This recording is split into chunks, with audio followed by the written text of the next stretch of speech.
President Trump, his administration, and Elon Musk are taking a beating from swing state voters. They are out protesting against him aggressively, loudly, with all sorts of colorful signs in swing states. Swing states, the ones that decide the elections.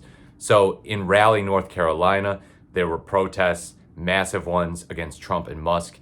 And here in the state of Wisconsin, actually, where I am, I just saw so many protesters carrying signs primarily actually against Musk, which further supports my hypothesis that maybe people are tired of being anti-Trump, even though they don't like him, and they found a new lightning rod, and that lightning rod is Mr. Elon Musk and his billionaire corruption and deception and lying about waste, fraud, and abuse in the federal government, exaggerating it, and then not even cutting it in the first place, cutting helpful spending programs in blatant violation of the Constitution.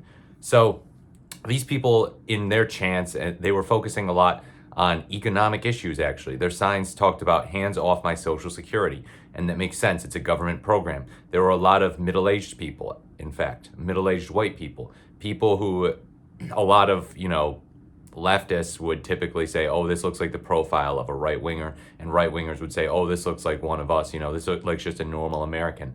And so these swing state voters, they're getting tired of Elon Musk and Donald Trump destroying the economy. I'm sure that the recent tariff news as of April 2nd did not help the situation much at all. But even before that, Elon Musk and Doge were utterly destroying things. They were gutting the federal government and gutting these programs that so many people in swing states rely on. So if you want to create a backlash against your administration, do what Donald Trump and Elon Musk are doing.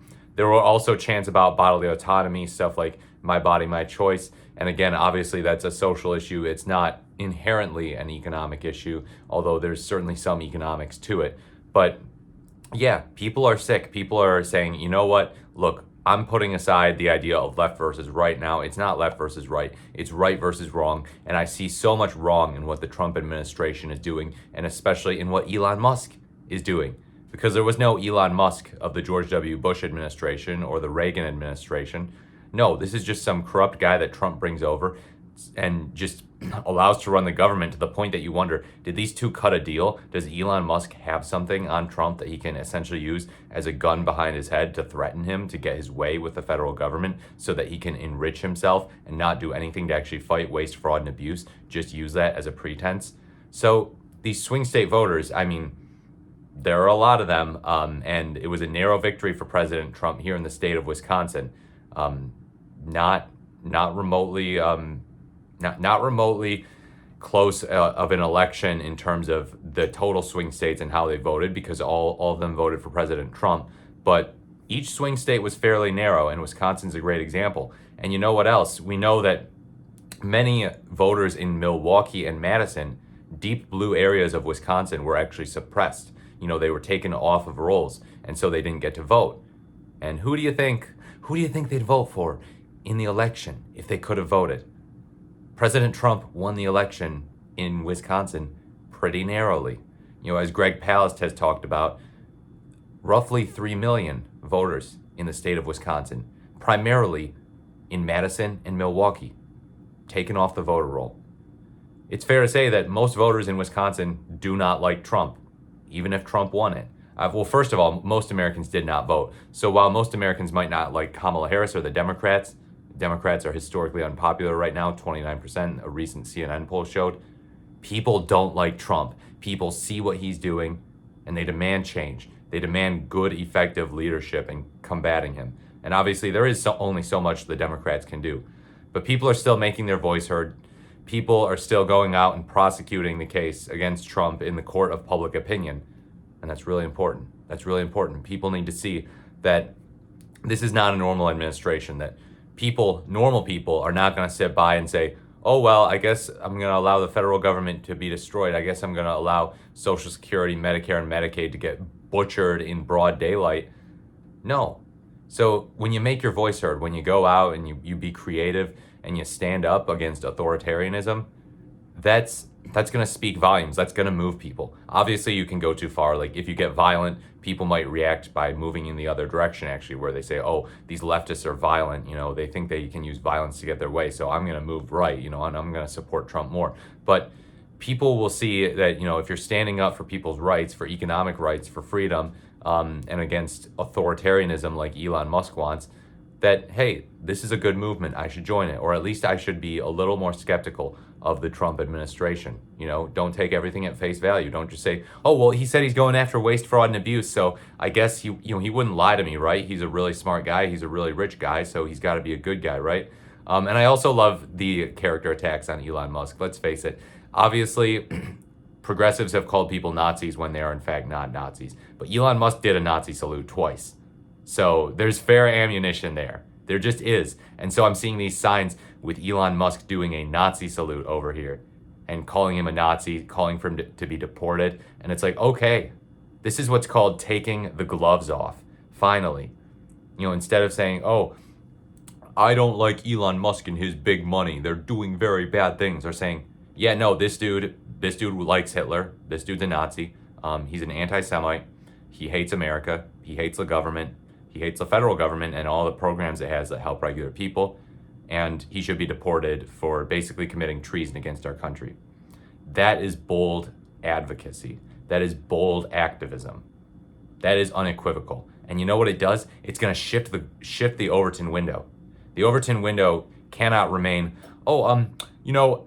big money is kind of bad, but Elon Musk is an okay guy. I mean, I just don't like the way that he's overspending in some of these elections. I think that's rather corrupt, and I think that he should tone it down just a bit. Tisk, tisk, Mr. Musk, you need to stop that. And then, the right saying, Elon Musk is awesome. He should be able to do whatever he wants. Rich people should own the world. Rich people are the best. If you're rich, that means you're inherently better and smarter and more moral and more humane and more intelligent. Yeah, you're better. No, the Overton window needs to shift the other direction. And people who are critics of Trump and Musk and oligarchy ought to go on the offensive. Say, you are not going to buy our system. You do not deserve your wealth. You do not deserve to buy politicians. Nobody deserves to buy politicians, least of all you, with your garbage ideology that has failed time and again, and with your bigotry, your disparaging of voters, your lies about how, X is going to be a neutral platform. It has to piss off both the far right and the far left. And then, years later, it's like, oh yeah, no, we just have to go after the left. The left is bad. The right can say whatever they want. They can post about how they hate interracial marriage, how they hate all immigration, how everyone who was not born in America should be deported. You see stuff like this from the hard right wingers on X. And maybe they're not representative of the overall Republican Party, but these are the people that Elon Musk is allowing to spread their message, and they're spreading it all right. They're taking every opportunity that they can to pull out megaphones and scream the most vile nonsense, the most toxic garbage you've ever heard. Well, you know what? It's time for people to basically stand up and get their megaphones and shout the positive messages, the right messages for this country. And I think that's what we're seeing with these swing states rebelling against Trump. Massive numbers of people, hordes of people, aggressively standing up and saying, no, President Trump is wrong. Elon Musk is especially wrong for thinking, as an unelected figure, that he gets to run this country. Utterly shameful. And what I think is most admirable is that they're putting economic issues at the forefront. Obviously, you can talk about abortion, you can talk about social issues, but it's in the swing states we care about economics. The Bible Belt, think about that. That's a very socially conservative place. They don't care that much about economics. I mean, they do. Don't get me wrong, but the South, they're very religious. They have a lot of evangelicals. They got people who say, you know what? If you want to ban abortion across the nation, you are the candidate for me. I can overlook other issues. I can overlook your handling of the economy. You can do tariffs if you want. Just ban abortion, please. And maybe while you're at it, ban same-sex marriage. That's how the South thinks. That's how a lot of the Republican voters there think. And of course, some Democratic voters in California are vote blue no matter who types, people who are really socially progressive, who think that there should be no restrictions on abortion ever, and that, yeah, they're just very like, okay, whatever. The Democrats need to move further left on social issues and economic issues, but mostly they're just going to vote for the Democrats no matter what, even if the Democrats are corrupt and don't handle things perfectly well. So kind of two sides of the same coin. But the swing voters, they're the ones in the middle. They're the bellwether of the United States. They're the ones whose votes depend on how well things are going in the country. Things are not necessarily going well right now. It has been a rocky first couple of months for President Trump. The stock market is certainly an indicator of that, though it's not the only indicator. But yeah, the way that this Doge is working, it looks like the stock market will actually be one of our lesser worries. A Doge is going to increase a lot of poverty and cause a lot of Americans to possibly die, even to be unemployed. Well, we already know they're unemployed, former federal employees, and the government, fortunately, is being ordered to reinstate them. But yeah, the way that they're handling the economy, as well as the state of the economy itself, are both worthy of serious criticism. And you know what? They can't blame Joe Biden. They can't keep blaming Joe Biden at this point. We're several months in. They could blame him back in February, maybe. But now that Doge, the machine of Doge has been fired up, the engine is roaring, and tariffs have been announced, and the stock market and other countries like Canada are responding accordingly, how on earth can they say, oh yeah, no, it's Biden's fault? As Harry Truman said of the presidency, the buck stops here. We can't just say, oh, no, it's Biden's fault. And all these right-wingers, they mocked Biden for blaming stuff other than himself. Like, for example, he would blame Putin for high gas prices. Well, you love it when President Trump dodges blame. You think it's so cool, you roll with it, even when his blame is a total lie, and when President Biden's attempt to dodge blame is, at least has more of a basis in reality, because yes, in fact, the Russian invasion of Ukraine did raise gas prices. So Republicans and Democrats love to dodge blame, but Trump is the most slimy about it. Trump is the most unapologetic about it. He's the biggest liar in the country, the most shameless liar of a president we have ever had, and now the most shamelessly corrupt president we've ever had, with Elon Musk at his side, thinking that he can do whatever he wants just because he's the world's richest man. People have caught on to their BS, and they're taken to the streets.